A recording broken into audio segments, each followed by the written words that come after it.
Legends, I hope you're all amazing. Today we've got a very rare piece of gear on the bench. This is the PSK DD-2000 digital delay. Now, I had never even heard of this unit until a couple of days ago. A friend of mine sold me this unit. Shout out to Seb, an absolute legend. And I can totally understand why Seb loved this unit. On the surface, it's just another rack delay, right? You have two inputs with volume controls. There's a master section with a master volume and a mix. You've got a feedback control. You've got a couple of preset delay times on here that you can multiply by this fine control. So essentially think of it as 4 different delay zones. And basically, you know, you'd use this for flanging, this for chorusing, this for your more slapback style effects, and this for your longer delays. Then we have a modulation section with speed and depth and an on and off switch. The outputs give you a standard output and a phase reversed output on there. So make sure you listen to this video in stereo throughout, because I'm going to play around with those phase reversed outputs. However, there's a lot of unexpected things in this, and I thought this might just be like, you know, a simple Boss or Roland SDE-2000 clone on there, but this is a lot more reminiscent to me of units like the Korg SDD-2000 sampling delay, which I've got a video of. Now, it doesn't have a sampling function in here, but these little preset times and the fine knob give you some little tactile controls to do some kind of time warp sound on sound style effects in there. So it can do some very cool glitchy stuff and some quite inspiring time stretch stuff on there. Now, I'm fairly certain after looking around the internet that this is either a direct clone or it uses a bunch of parts from a couple of older Digitech and DoD rack delays. PSK were known for basically making Boss and DoD knockoffs in South Korea back in the day. And if you take a look at their pedals, it definitely has that, Mum, can I get a Boss DS1? Oh, we've got a Boss DS1 at home, honey. Look, we've got the PSK version. Now, I've never tried any of those pedals, and I assume if they're anything like this, they probably sound totally awesome as well. But we're going to dive right into this unit because this is way more than meets the eye. I really like this unit. It's super inspiring, and I think it deserves secret weapon status. Let's go. Before we hear any delay from this unit, I want to show you the sound of the preamp in this, because I think this sounds fantastic cranked up as a kind of boost or overdrive. I've got a Fender Player 2 modded Strat. I'm currently on the neck pickup, and I've just plugged into channel 2 over here. So pay attention to the channel 2 volume control. I've got the master cranked up all the way. Let's have a listen to what happens as I turn that up. So I've got the mix all the way down. You're just going to be hearing the sound of the built-in preamp in here.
That's a killer sounding boost straight away. I can totally understand why players like The Edge would use something like a Korg SDD-2000 for the preamp tone on there. And I love that aspect of this unit. That's almost worth having it alone, getting that digital delay, analog front end thing into an amp is pretty glorious. I really like the sound of that. Now, of course, I can start to mix in some delay with that. So I might just back off this volume control. I still want a bit of grit on there. I really like that. And we'll just bring the mix up, say, to around noon. I've got a bit of feedback on there. I'm on the longest delay time. I've dialed it in for a rhythmic delay on here. And running a delay before your main source of dirt or before your amplifier, I think is the way to get that real percussive 80s style rhythmic delay sound. Let's hear it.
Now, before I get too carried away, and I think I'm going to get carried away with this unit because I love the core tonality, I have to say a few things. I love cranking up the preamp on there. I love the slapback sound on there. You can get that sort of faux reverb sound out of this that I would normally associate with a BBD-driven analog delay. And I also like these different settings on here kind of put you in the range of some classic sounds. Like we heard this setting here, when you just have a delay multiplier at 1, it's basically that Echoplex style slapback rhythmic delay that players like Eddie Van Halen or Pat Travis would use. I love that that works straight away. The longer delays, they get a bit of crust on them, but they don't get too crusty and lo-fi, which I like. We should hear some chorus and flanging out of this as well before we move on. So basically, if you use these much shorter times over here and you add some modulation, if you add the shortest time with some feedback on there, you get a really cool flanger style effect.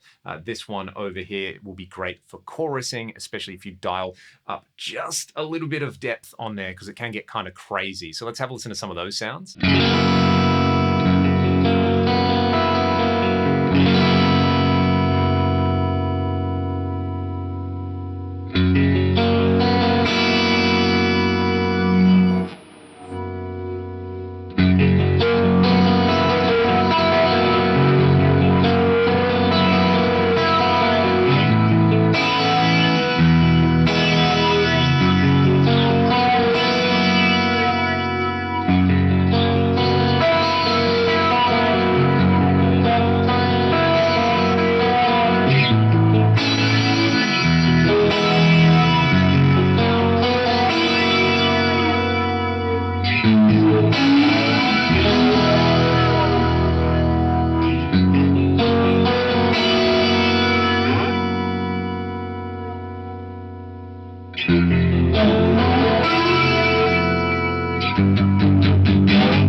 This a lot. That chorus on there is delicious. And again, because we're pushing that front end of the preamp on there, it's just kind of enhancing the overall sound. It's making it, I hate using the term organic, but it does make it feel a little bit more organic. And it's just got that sound that I love so much about albums like Rush's Permanent Waves or Moving Pictures. It's that early digital technology where there's still a lot of analog front end and back end going on, basically like massage the raw guitar sound down to manageable levels so that the primitive chips could deal with it.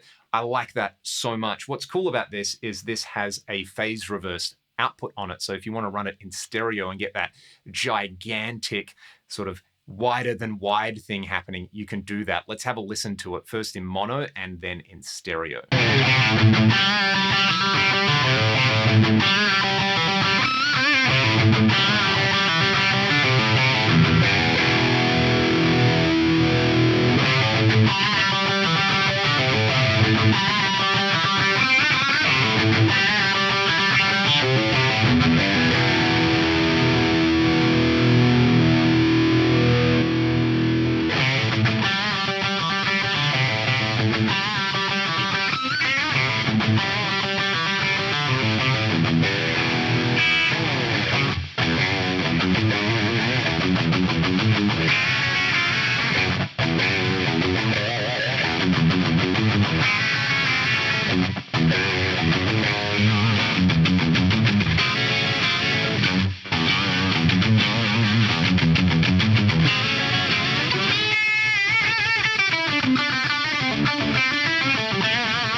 I can only imagine what it was like to play around with a unit like this when they first came out. It's still so inspiring to play around with. It's got that slightly unhinged quality to it where the modulation is very, very extreme. It's sort of designed for those wacky sci-fi effects. It is not, say, massaged and catered for guitar players so that you put the knobs in the middle and you get a kind of vanilla chorus, flanger, or delay sound. No, you really have to wear 2 pairs of underpants when you try this thing out and dive into it. I love it. It's totally unhinged. All right, I've got this connected in the loop now. It's in stereo, so if you're not listening in stereo, because I've got the phase reversed output, you're gonna hear nothing. It's going to be like, look at Leon enjoying this non-existent delay. So life is too short not to listen in stereo. Make sure you're listening in stereo to this. We'll just start out with some cleaner sounds on this. I'm going to start out on the... Well, that seemed to have been storing some information in there. That's cool. It's great for those kind of sci-fi noises and for, I guess, unintended, you know, like on podcasts when people just slam buttons, or that episode of The Simpsons where the radio guys have all the preset buttons on there. That's what that reminded me of. What was I going to do? I was going to play some guitar. Check this out.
again, that crustiness and those inherent limitations add character for those sound-on-sound sort of things right there, and being able to have that crazy modulation to create some very interesting experimental soundscapes is something that I also really, really enjoy. One thing that I've noticed on this, say trying to dial in a chorus, I'll turn the feedback down all the way over here, is using this fine control and sweeping it. You can find various sweet spots on there for almost different chorus styles. You know, when you play a chorus pedal, basically most early chorus pedals, and still a lot of them today, an engineer makes a decision as to what the chord delay time should be on there. So you have a preset delay time and some other characteristics around it, and you know, that's the inherent sound of that particular chorus or the chorus style. Here, you've got control over that with this fine control. So let's just try it and see what we end up with.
And finally, let's just hear some lead delays on here. Again, make sure you're listening in stereo because I am using both outputs on here and they are phase reverse. So if you're listening in stereo, it'll kind of sound like the tone is coming from the back of your head or something like that, a classic psychoacoustic effect, which units like the old TC-2290 make great use of. I think I have to play the riff, right?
I'm going to pull up stumps for today. This unit is so much fun. It's an absolute diamond in the rough. And for something I had never heard of, and I just kind of picked up on a hunch, well, I kind of knew that Seb, who owned this, really knew what he was talking about when it came to particular rare pieces of gear. It's far exceeded my expectations. Just the tonal character out of this, and the fact that it can do some very cool flanger style effects, some awesome sounding chorus effects. It's a great mono rhythmic digital delay. It can do the anti-phase or phase reverse super wide lead delays on there. And the fact that you can just twist knobs on it and get some really interesting sounds. Now, while it's a digital delay, this is a classic example of what I'd refer to as a DDL. So it's a digital delay line and everything else around it is padded out, I guess, with sort of like traditional circuitry on there. So it's not a million miles removed from something like a BBD style delay pedal on there. And it gives me that same satisfaction of twisting knobs and getting some crazy sounds along the way, some really unusable ganky sounds, but also some purely inspirational sounds on there. So this is going to be like a secret weapon for me. I really, really like this. And if you can find one of these, or you can find what I'm assuming this is a clone of, like the Digitech or DoD rack delay units, as we heard throughout this video, there's some amazing character tones to be had. I'd love to hear your thoughts in the comments section below. And again, a big shout out to Seb for selling me this unit. What an absolute legend. And I really can't say thank you enough, brother. And if you're watching this, I really hope you enjoyed the tones, and I hope you don't get too much FOMO from it, because I can see why you wanted to hang on to this. It's such a satisfying unit to use. I'll see you all on the next one.